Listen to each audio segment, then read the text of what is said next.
A comienzos del siglo XIX, en un sótano de Mayfair, el científico más famoso de la época, Humphrey Davy, construyó un extraordinario equipo eléctrico. 4 metros de ancho por 8 de largo de malolientes pilas de metal y ácido fueron creados para generar más electricidad que la nunca imaginada hasta el momento. De hecho, esta fue la batería más grande vista hasta entonces. Y con ella, Davy estaba a punto de impulsarnos a una nueva era.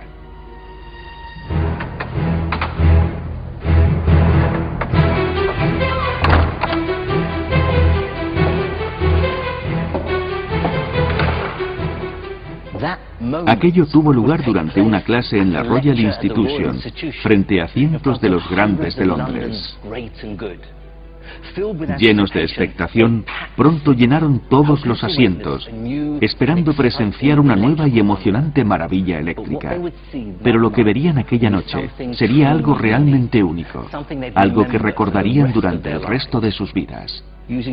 Utilizando 2 simples barras de carbono, Humphrey Davy estaba a punto de desatar el verdadero potencial de la electricidad.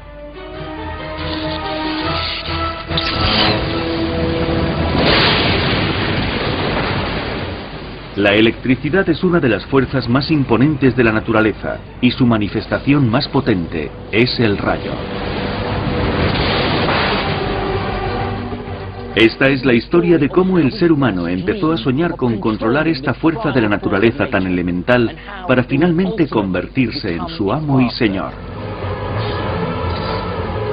Una historia de más de 300 años atrás, de deslumbrantes golpes de imaginación y extraordinarios experimentos. Cientos de miles de voltios atravesaron su cuerpo hasta llegar a la lámpara que sostenía. Una historia de genios inconformistas que usaron la electricidad para iluminar nuestras ciudades, comunicarse a través del mar y el aire, y finalmente, crear la industria moderna y traer la revolución digital a nuestros días. En este documental contaremos la historia de los primeros científicos que empezaron a descifrar los misterios de la electricidad. Es como si cobrara vida. Estudiaron su curioso vínculo con la vida. Crearon extraños y poderosos instrumentos para producir electricidad e incluso consiguieron controlar al mismísimo rayo. Fueron estos hombres los que establecieron las bases del mundo moderno. Y todo comenzó con una chispa.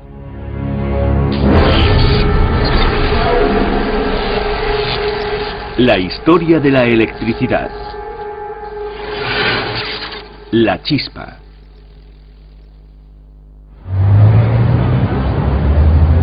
Imaginad nuestro mundo sin electricidad. Sería oscuro, frío y silencioso. En muchos aspectos, sería como volver a principios del siglo XVIII, cuando comienza nuestra historia.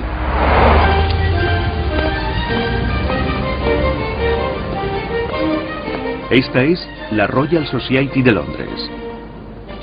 Tras unos años retirado, Isaac Newton logra hacerse finalmente con el control a principios de 1700, tras la muerte de su enemigo Robert Hooke. Newton compró a sus seguidores, quienes le ayudaron apoyando su nueva posición.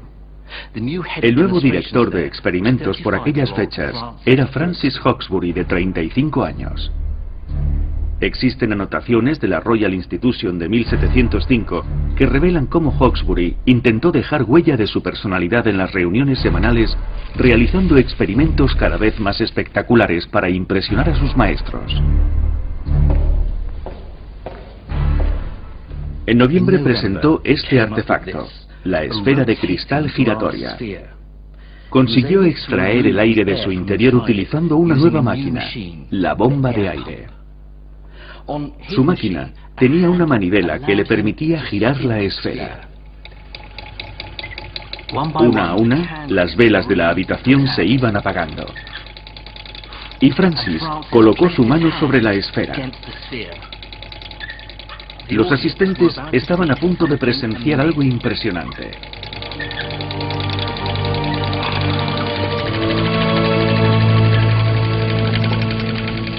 En el interior de la esfera, una luz extraña y tenue se contoneaba alrededor de su mano. Una luz jamás vista antes.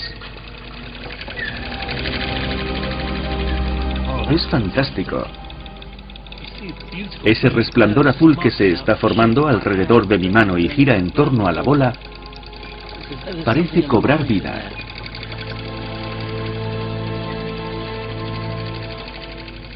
Resulta difícil comprender por qué este resplandor azul significó tanto, pero debemos tener en cuenta que en aquella época, los fenómenos naturales de este tipo eran considerados obra del Todopoderoso. Hablamos de un periodo en el que incluso en la teoría de Isaac Newton, Dios intervenía constantemente para dirigir el mundo. Así que tiene lógica que la mayoría de la gente interpretara este tipo de fenómenos naturales como obras de Dios. De modo que cuando un mero mortal interfería en el trabajo de Dios, iba más allá de los límites de la razón. Hawkesbury nunca supo el verdadero significado de su experimento. Perdió el interés en su esfera luminosa y pasó el resto de su vida trabajando en experimentos cada vez más espectaculares para Isaac Newton y así probar otras de sus teorías. Nunca se dio cuenta de que de forma inconsciente había empezado la revolución eléctrica.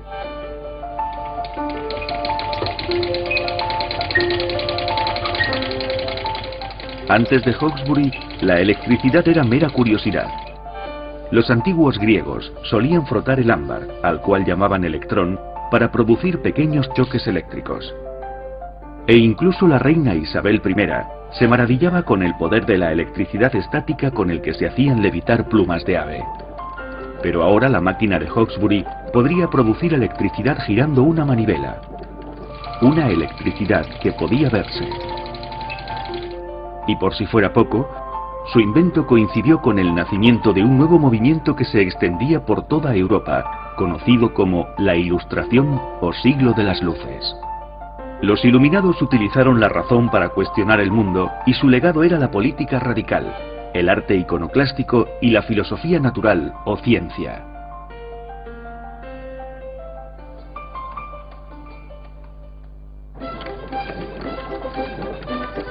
Pero irónicamente, la nueva máquina de Hawkesbury no fue acogida inmediatamente por este grupo de intelectuales, sino por hechiceros y magos de la calle con un interés especial en la electricidad, lo que les llevó a darse a conocer como electricistas.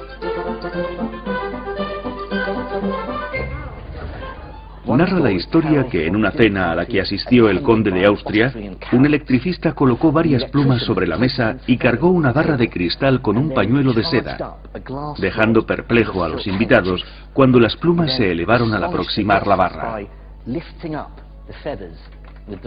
A continuación, cargó su propio cuerpo utilizando una de las máquinas de Hawkesbury y les fue dando pequeñas descargas eléctricas a los invitados, causando gran asombro entre ellos. Pero el plato fuerte llegó con una copa de coñac que colocó en el centro de la mesa y que después de volver a cargarse de electricidad, encendió con una chispa que salió de su dedo índice.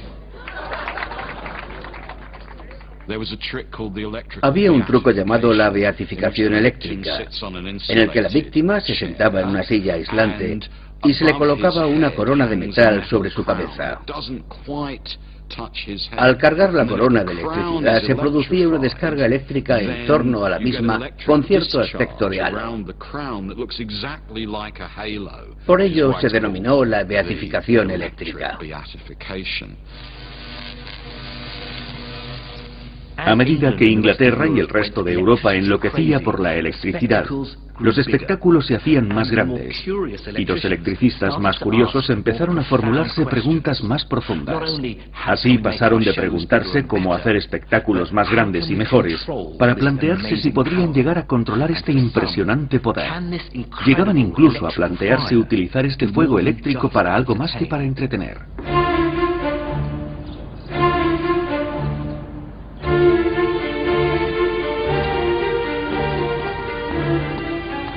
Uno de los mayores avances no se hubiera producido de no ser por un terrible accidente.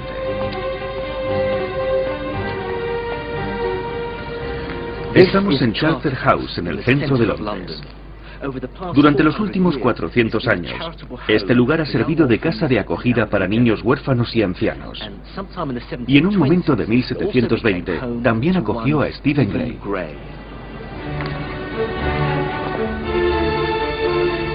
Stephen Gray era un conocido tintorero de Canterbury.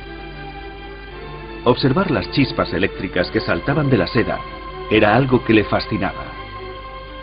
Pero desgraciadamente, un terrible accidente terminó con su carrera y lo dejó en la miseria.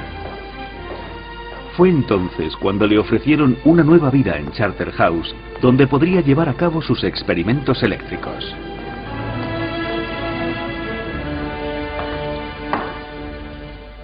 Aquí en Charterhouse, posiblemente en esta misma sala, la Gran Cámara, Stephen Gray construyó una montura de madera. De lo alto de la viga colgó 2 columpios sujetos a 2 cuerdas de seda cada uno. También tenía un aparato como este, el generador de electricidad de Hawkesbury, para producir electricidad estática. Entonces, ante un público más que numeroso, invitó a uno de los niños huérfanos que vivían aquí a que se tumbara entre los 2 columpios. Gray colocó varias virutas de oro frente al chico.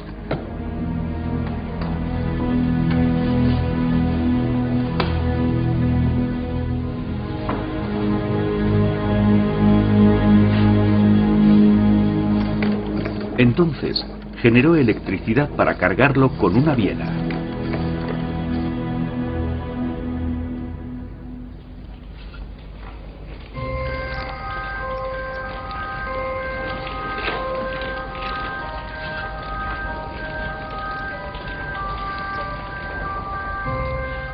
Las virutas de oro e incluso las plumas saltaban a los dedos del chico.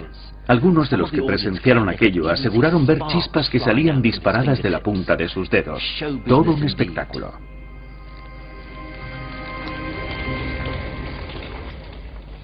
Pero para la curiosa y exigente mente de Stephen Gray, ello significó algo más. La electricidad podía transportarse de la máquina al cuerpo del chico y a través de sus manos. Sin embargo, las cuerdas de seda le cortaban el paso.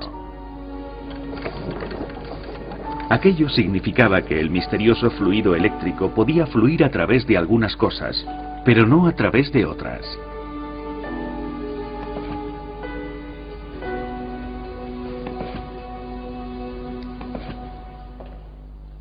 Todo esto llevó a Gray a dividir el mundo en 2 tipos de sustancias diferentes, a las que denominó aislantes y conductores.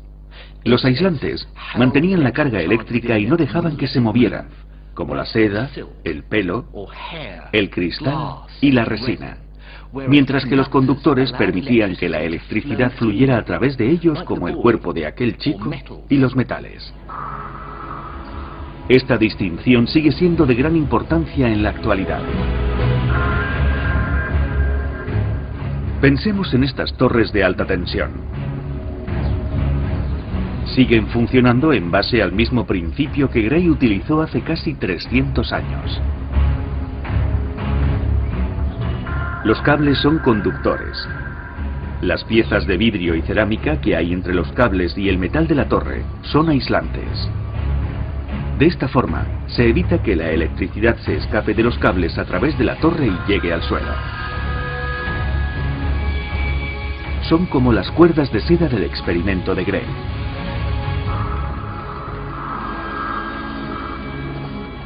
Por aquel entonces, en 1730, el experimento de Gray impresionó a todos los que lo presenciaron, pero vino acompañado de frustrantes inconvenientes. A pesar de sus intentos, Gray nunca consiguió retener durante mucho tiempo la electricidad que generaba. Esta pasaba de la máquina al cuerpo del chico y se esfumaba al instante. El siguiente paso en nuestra historia llegó cuando aprendimos a almacenar la electricidad, pero esto no sucedió en Gran Bretaña, sino al otro lado del Canal de la Mancha, en el corazón de Europa.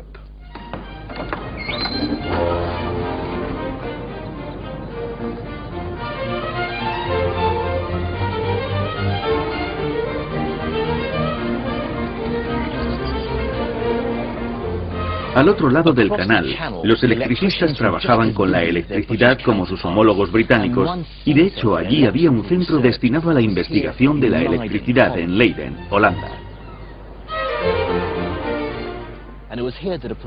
Y fue aquí donde un doctor vio con el invento que aún se considera el más significativo del siglo XVIII. Un invento que todavía encontramos en la mayoría de aparatos eléctricos hoy en día.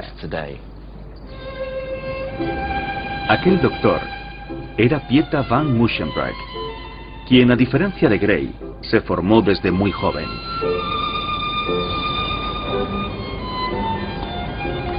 Pero irónicamente, su gran descubrimiento no surgió de su rigurosa ciencia, sino por un simple error humano.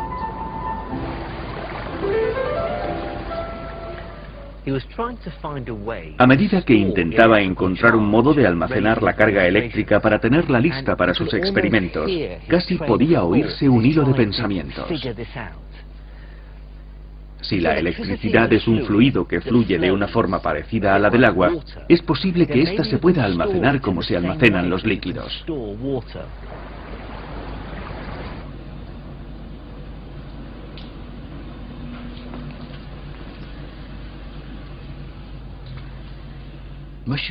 Así que Musschenbroek partió literalmente de este planteamiento. Cogió una botella de cristal y la llenó de agua. Después introdujo en el agua el extremo de un cable conductor conectado al generador eléctrico de Hawkesbury. Luego colocó la botella sobre una superficie aislante. A continuación, intentó verter en la botella con agua la electricidad generada por la máquina y transportada a través del cable. Pero por más que lo intentaba, la carga no se almacenaba en la botella. Entonces, un día, por accidente, olvidó colocar la botella sobre el aislante y la cargó mientras aún la sostenía con la mano.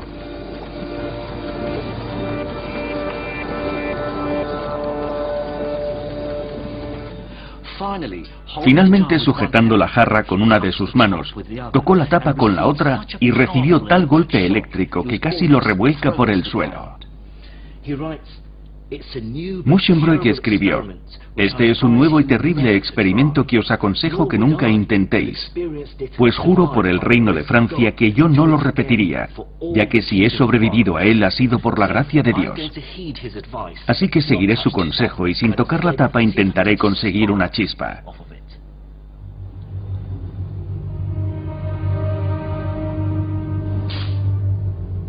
El poder eléctrico que fluía de la botella era mayor a lo visto hasta entonces. Y para mayor sorpresa, la botella podía almacenar aquella electricidad durante horas e incluso días.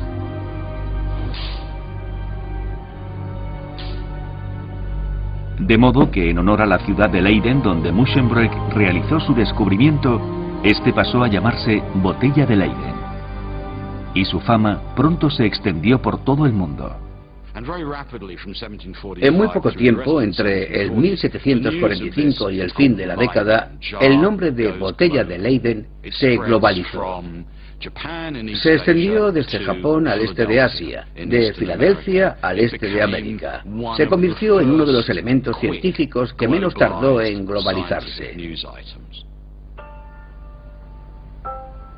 Aunque la botella de Leiden se convirtió en un fenómeno eléctrico, nadie tenía ni la menor idea de cómo funcionaba. Si vaciamos una jarra de fluido eléctrico, el choque eléctrico que produce aumenta si dejamos que el fluido toque tierra. ¿Por qué es mayor el choque eléctrico si la jarra gotea? ¿Por qué el choque eléctrico es menor si mantenemos el fluido en la jarra?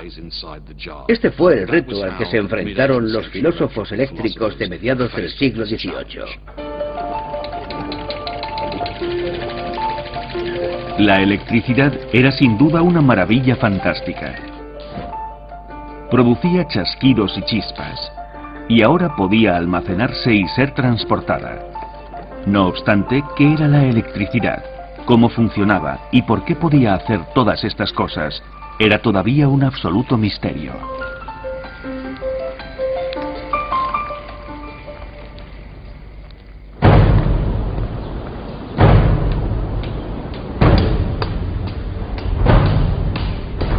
En los siguientes 10 años se produciría un avance que vino de la mano de alguien inesperado. Un hombre sumido en una guerra política y filosófica con la institución londinense y, para mayor sorpresa, con la élite de electricistas británicos. Un hombre al que consideraban un simple colono, un americano.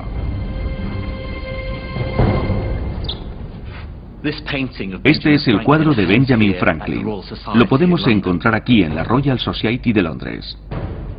Franklin era un apasionado partidario de la independencia americana y veía en la persecución de la ciencia racional y particularmente en la electricidad un medio para retrotraer la ignorancia, a los falsos ídolos y por último a sus elitistas maestros coloniales. Todo se entremezcló con la idea democrática e igualitaria que Franklin tenía junto con sus aliados de que este era un fenómeno al alcance de todos. Ellos se decían, he aquí algo que la élite no puede comprender, pero que nosotros sí entendemos. Hay algo que la élite no puede controlar, pero que quizás nosotros sí. Y por encima de todo, se encuentra la superstición, algo que nosotros, los racionales, igualitarios e intelectuales democráticos en potencia, podremos razonar, sin parecer esclavos de la magia y el misterio. De modo que Franklin usó el poder de la razón para explicar de un modo racional lo que muchos consideraban un fenómeno mágico: el rayo.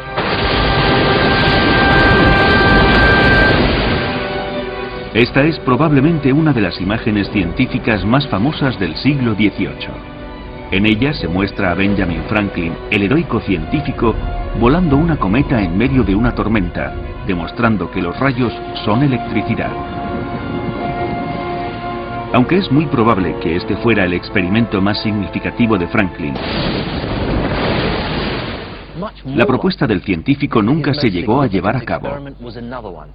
De hecho, ni siquiera llegó a realizarse en América.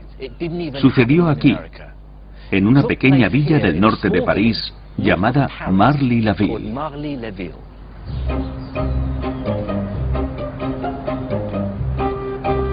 Los franceses adoraban a Franklin, especialmente su política antibritánica, y ellos se encargarían de llevar a cabo otros de sus experimentos. Este es el lugar exacto donde tuvo lugar aquel experimento.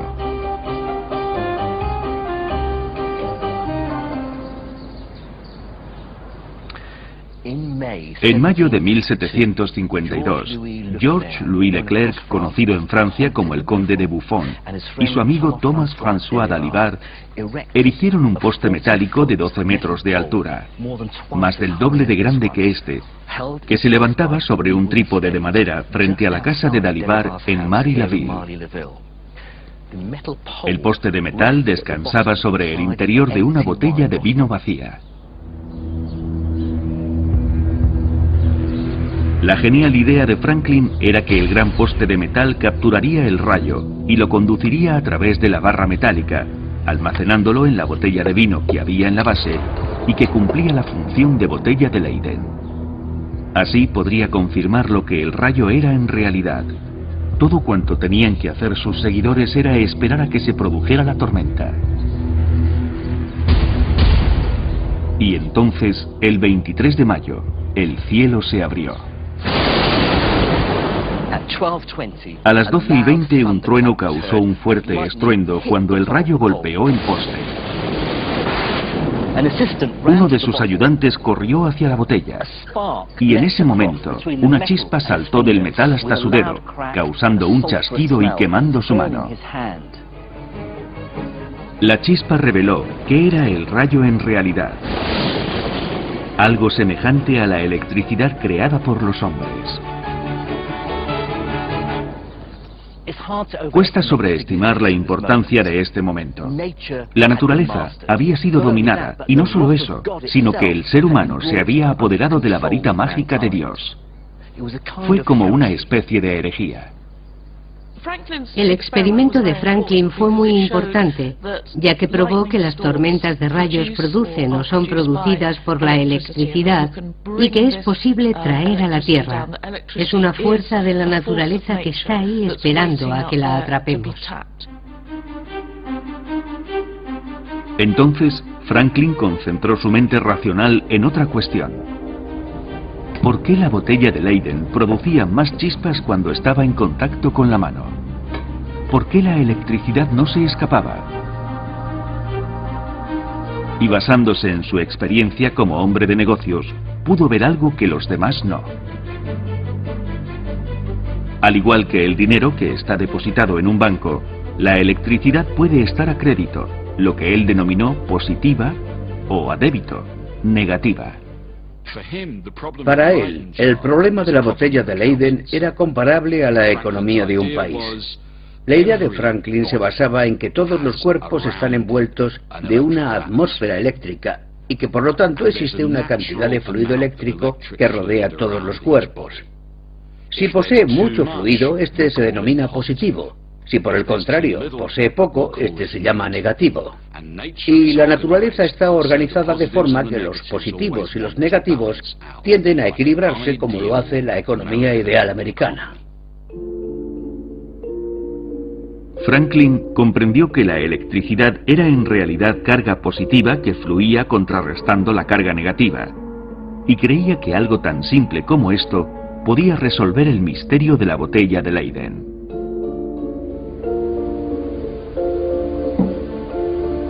A medida que la botella se llena, la carga negativa se escapa a través del cable hasta llegar al agua. Si la botella está colocada sobre un aislante, una pequeña cantidad de electricidad se acumula en el agua.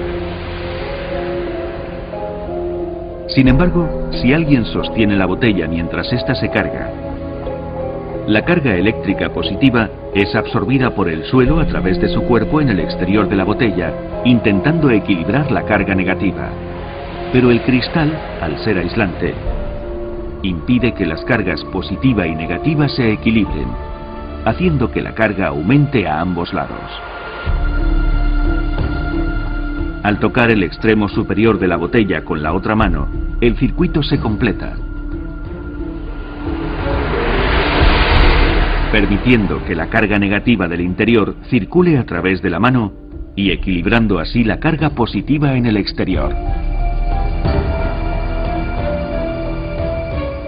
El movimiento de esta carga produce un choque eléctrico y a menudo chispas.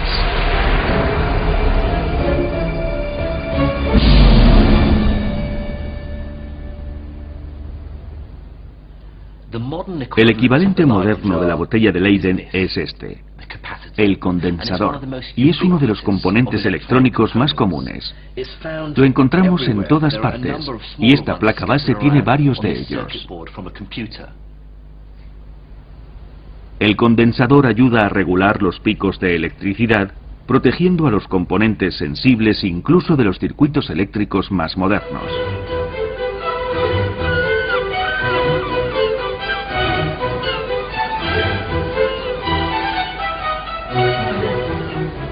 La resolución del misterio de la botella de Leyden y el reconocimiento del rayo como una manifestación eléctrica supusieron dos grandes logros para Franklin y para el nuevo movimiento de la Ilustración. Pero las fuerzas del comercio que servirían de combustible al siglo de las luces estaban a punto de levantar un nuevo e incluso más sorprendente misterio eléctrico. Un tipo de electricidad completamente nuevo. Este es el Canal de la Mancha. Durante los siglos XVII y XVIII, gran parte de la riqueza del mundo pasaba por este estrecho de agua desde todos los rincones del Imperio Británico y más allá, en su camino a Londres. Las especias de la India, el azúcar del Caribe, el trigo de América y el té de China. Pero por supuesto, no solo sirvió de vía para el comercio. Nuevas especies animales y vegetales de todo el mundo cruzaron el canal hasta llegar a Londres, entre ellos uno que particularmente fascinó a los electricistas: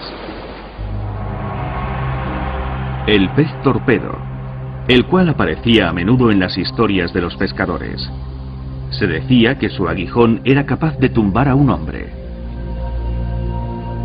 Pero a medida que los electricistas comenzaron a investigarlo, se dieron cuenta de que sus descargas eran muy similares a las producidas por la botella de Leyden. ¿Podía su aguijón realmente producir descargas eléctricas? Al principio muchos renegaban del pez torpedo, como si de una leyenda se tratara. Algunos decían que el pez solo mordía, mientras que otros aseguraban que no podía causar descargas eléctricas, ya que no se producía ninguna chispa. Pero para la mayoría supuso un extraño e inexplicable misterio, y fue uno de los más peculiares y brillantes personajes de la ciencia británica quien desvelaría el misterio del pez torpedo.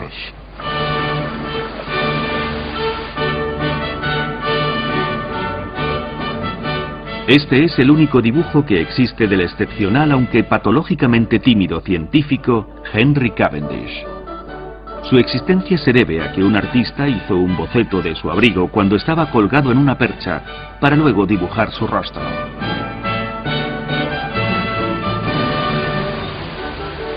Su familia era increíblemente rica. Eran los Devonshires, aún dueños de Chatsworth House en Derbyshire. Pero Henry Cavendish decidió dar la espalda a la riqueza y la posición de su familia para irse a vivir a Londres, cerca de su querida Royal Society, donde podría cultivar tranquilamente su pasión por la ciencia experimental. Cuando oyó hablar del pez torpedo, sintió gran curiosidad. Un amigo le escribió: «En mi primera experiencia con los efectos del torpedo, me sorprendí al comprobar que se trataba de electricidad. ¿Pero cómo?». Y con el propósito de averiguar cómo un ser vivo podía producir electricidad, decidió fabricar su propio pez artificial. Estos son sus planos: 2 botellas de Leyden con forma de pez que fueron enterradas bajo la arena. Al tocar la arena, estas producían una desagradable descarga eléctrica. Pero Cavendish se encontró con un repetitivo problema.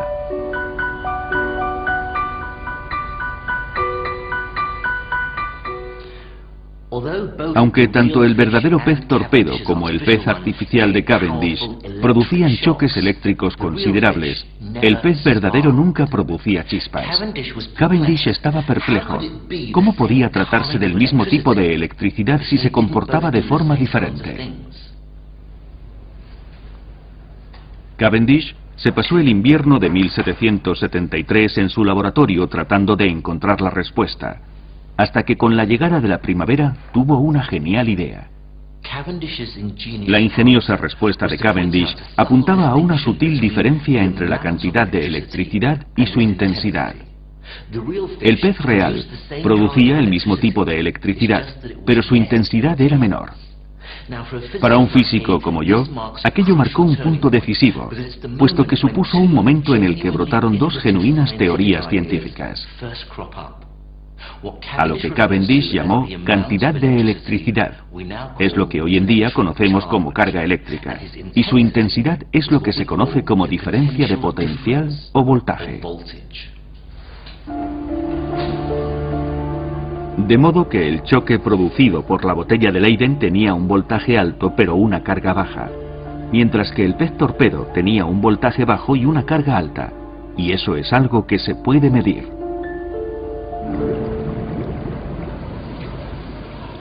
En el fondo de este acuario, bajo la arena, se esconde un torpedo marmorata capaz de producir rayos eléctricos. Mirad cómo sus ojos sobresalen de la arena. Se trata de un pez hembra adulto, y voy a intentar medir la electricidad que desprende utilizando este cebo. Este pez está conectado a un osciloscopio a través de esta varilla de metal. Vamos a intentar medir su voltaje en el momento en el que captura a su presa. Allá vamos.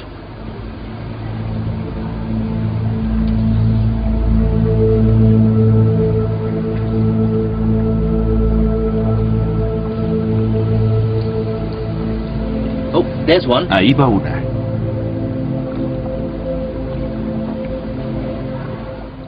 Y ahí va otra. El pez ha producido un choque eléctrico de 240 voltios, el mismo voltaje que la corriente eléctrica doméstica, pero aproximadamente 10 veces menos que la botella de Leyden. Bueno, eso me hubiera dado una descarga eléctrica bastante desagradable, y no quiero ni imaginarme lo que supondría para los científicos del siglo XVIII presenciar algo así. Un animal, un pez, que produce por sí solo electricidad. Cavendish había demostrado que el pez torpedo generaba electricidad, pero no sabía si se trataba del mismo tipo de electricidad que producían las máquinas eléctricas. La cuestión era si el pez torpedo producía el mismo tipo de electricidad que las máquinas, o si existían dos tipos de electricidad diferentes, si existía un tipo de electricidad artificial y otra que contienen los cuerpos vivientes. Aquí surgió un debate que generó opiniones opuestas durante décadas.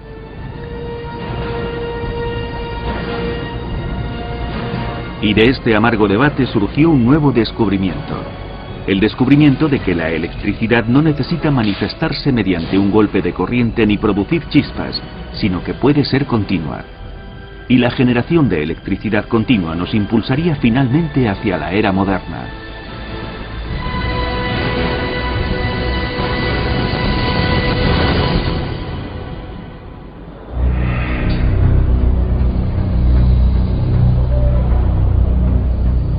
Pero el siguiente paso en la historia de la electricidad llegaría como resultado de la violenta rivalidad personal y profesional entre dos académicos italianos.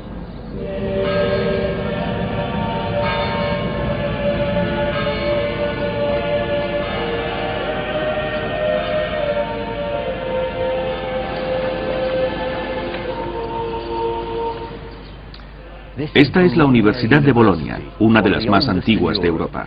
A finales del siglo XVIII, la ciudad de Bolonia estaba gobernada por el Papado de Roma, lo cual significaba que la universidad era poderosa, pero de ideología conservadora.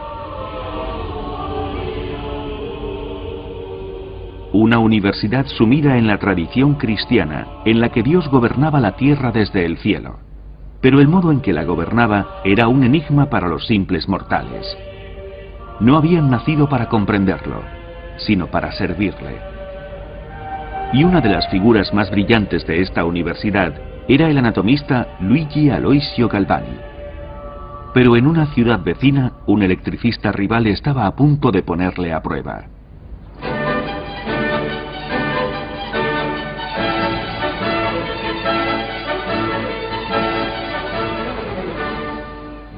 Esta es Pavía, una ciudad situada a tan solo 240 kilómetros de Bolonia, aunque a finales del siglo XVIII parecían dos mundos aparte en términos políticos.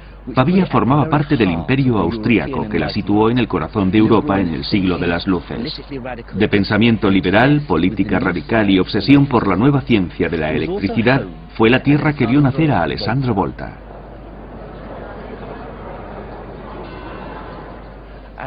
Alessandro Volta y Galvani eran polos opuestos.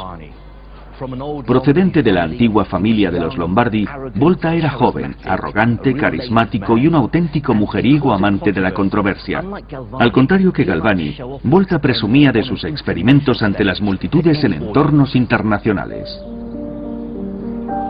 Las ideas de Volta eran incompatibles con el dogma religioso de Galvani. Como Benjamin Franklin y la Ilustración europea, creía en la racionalidad. La verdad científica, como si se tratara de un dios griego, se encargaba de echar abajo a los ignorantes.